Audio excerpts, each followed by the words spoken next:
My name is Martha Norbeck. I work with CYS Design and Consulting. I have been the lead consultant on 7 projects at the universities. The universities are on track to have over 3 million square feet of LEED certified buildings, which is a tremendous accomplishment that is a result of the leadership of the Board of Regents in 2009. And this fall, the Board of Regents and the universities will be adopting a new strategic plan.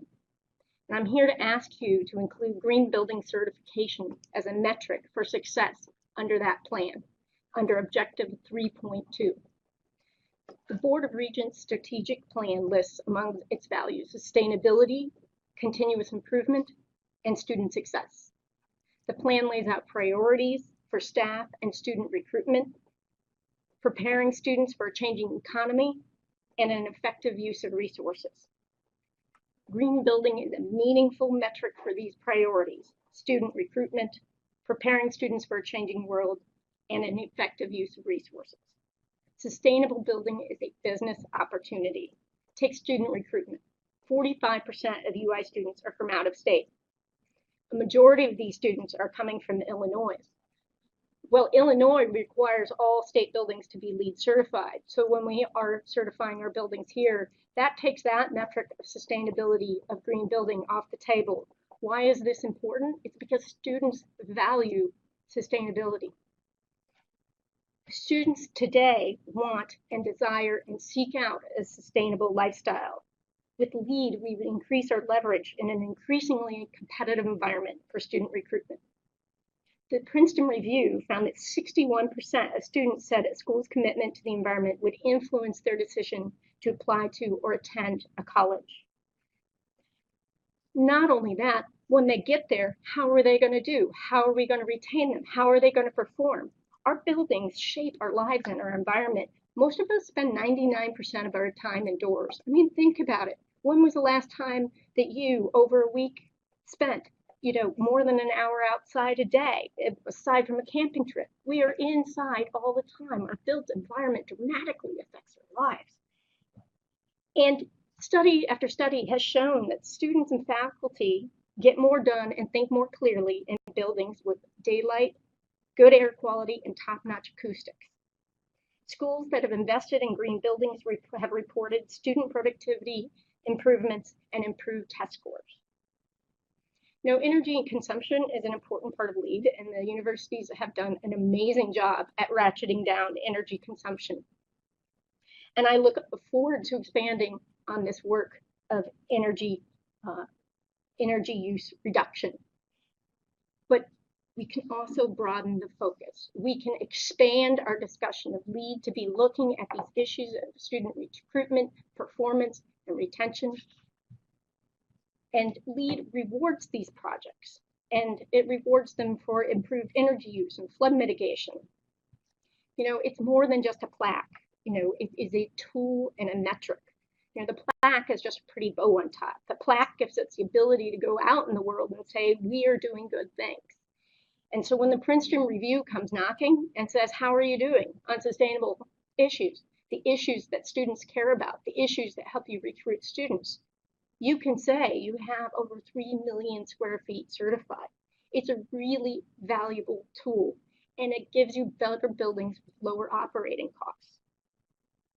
So let's cut to the chase. We care about the plaque. The plaque is important because we have to account for our successes. We can't just say hearsay. We can't be like, hey, trust us, we're green. We have to have a way to account for it. And LEED is a tool that is recognized nationally and internationally that helps us verify that to outside parties. And that is why I urge you to include green building certification as a metric for success under Objective 3.2. So that is one of the many ways which you will be measuring how the universities are improving over the period of the next strategic plan. Thank you.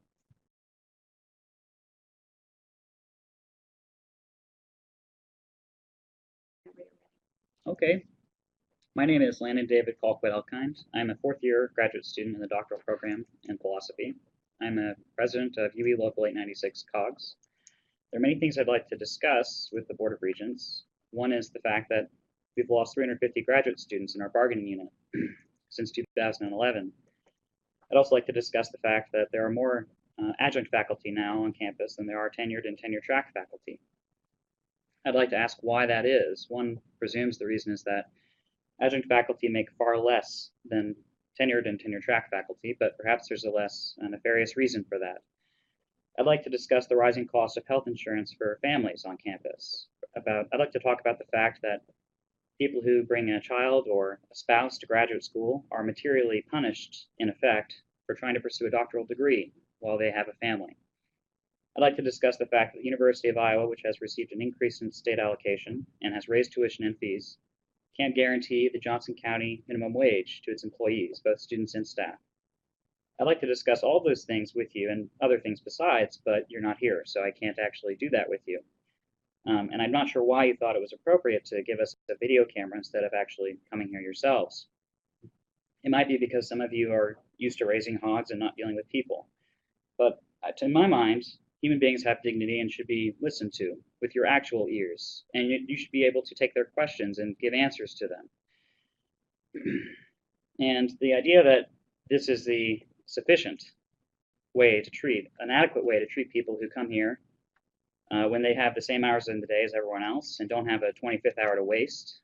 They're here because they're concerned. They're here because they want to discuss the way this institution is headed with you. They want to talk about these issues with you and hear your response because they're concerned about the institution you're charged with managing. They also work for you, and they work for the state of Iowa and for the citizens of Iowa. And this is no way to treat your constituents' concerns. So the thing I'd like you to do next time is to actually be here in person, to actually show up, and not send a video camera regent here to talk to us, as it were. I think it would be good if you could actually listen to your constituents in person and also to take their questions and give some responses. And the other thing I'd like is for you to give an apology for thinking that a video camera was adequate to listen to your constituents' concerns. Think that you were so unaccountable to the citizens of this state and to the people who work for you that you thought it was appropriate to send a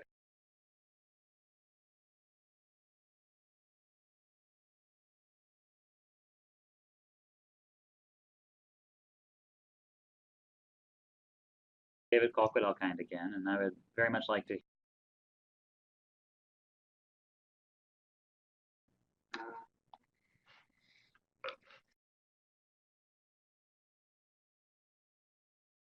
Hello, my name is Teresa Lehman. I'm the Director of Sustainable Services for Myron Construction. I am a lead AP Building Design and Construction specialty, Interior Design and Construction specialty. I am a WELL AP, and I am the world's youngest LEED fellow. I'm also a faculty member for LEED as well as WELL, no pun intended. And today I just wanted to come in and address some of the rumors I have heard regarding the LEED requirements that are part of the strategic plan for the University of Iowa and Iowa State University and Northern University as well too. Sustainability is very near and dear to my heart. I have been a part of the U.S. Green Building Council and have done LEED projects since its inception back in the late 90s, early 2000s. I've worked on 6 projects here on campus as well as at Iowa State University. And LEED is really important in the sense that there are people, students, who come to the university strictly because their beliefs or values with sustainability align with that of the university. The university has so many great stories to talk about and success stories when it comes to sustainability. And I think some of the current rumors that I'm hearing right now is that projects would not necessarily have to seek LEED certification because there are cost rumors. They don't know what the cost of LEED is going to be. They also may or may not know about the requirements that are involved in LEED v4. And I think a lot of people are scared of LEED v4. And I think that there are, with the unknown of LEED v4 comes costs associated with LEED v4. And I was the lead project administrator on a project, the Lake Mills Elementary School. It was the only K through 12 school that participated in the LEED v4 beta project. It earned platinum, 80 points, and it didn't cost the school district any more money than had it used LEED version 3. Overall, the school came in at $200 a square foot, which is pretty good, especially for a LEED platinum building. And while LEED continues to evolve, it's raising the sustainability bar. Certainly, University of Iowa has done some fantastic things in regards to energy efficiency and renewable energy. There's other metrics, though, that go above and beyond just energy. Sustainability is about minimizing waste. Its triple bottom line benefits are enhancing the health and well-being of people, minimizing environmental impacts, and of course, being fiscally responsible. Certainly, the University of Iowa has seen their fair share of environmental issues, climate change. They have done an enormous amount of work for climate mitigation, and LEED will continue to help with that. While it is a voluntary metric, it certainly is a phenomenal roadmap for implementing sustainable strategies moving forward. And frankly, if their measurements are, or I should say, if the strategies are not implemented, they're very hard to measure. And when it comes to the cost of LEED, LEED v4 doesn't cost more. You just need to hire a team that's educated and knows how to use LEED v4. Myron's building a brand new office right now in Cedar Rapids, and it's seeking LEED using LEED v4. And my budget didn't get to change when we switched from LEED v3 to version 4. I guess what I'd like to do is be able or have the opportunity to sit down with the Board of Regents or a committee and talk, maybe the sustainability officer on campus, and talk about the benefits of LEED, the costs of LEED, and basically debunk any myths, get rid of the rumors. Maybe a solution might be to engage graduate students to do some more research, or engage students to help out with the LEED documentation. There's a lot of different strategies I can think of that would become benefits to the university of continuing to implement LEED. And if it's not LEED, maybe it's another green building metric, maybe it's WELL. A recent example, the Lake Mills Elementary School, when they implemented LEED v4, one of the things they had done fantastically before was to measure energy use and to measure the amount of renewable energy they were investing. Same story that the University of Iowa has. One of the things they never measured previously was the human health metric, and I'm really proud to say that project, we did measure the health. We measured before, for 5 years before they occupied their new facility, and then the first year it was occupied. We're continuing to take those measurements, but in that 5 year to that 1 year, in the last year there were 535 students in the school. When those 535 students and the 35 staff members moved to their new school, they measured asthma and allergy rates, and that is the number of times the school nurse implements the medication. The students saw a 75% decrease in the amount of allergy and asthma medication that was implemented.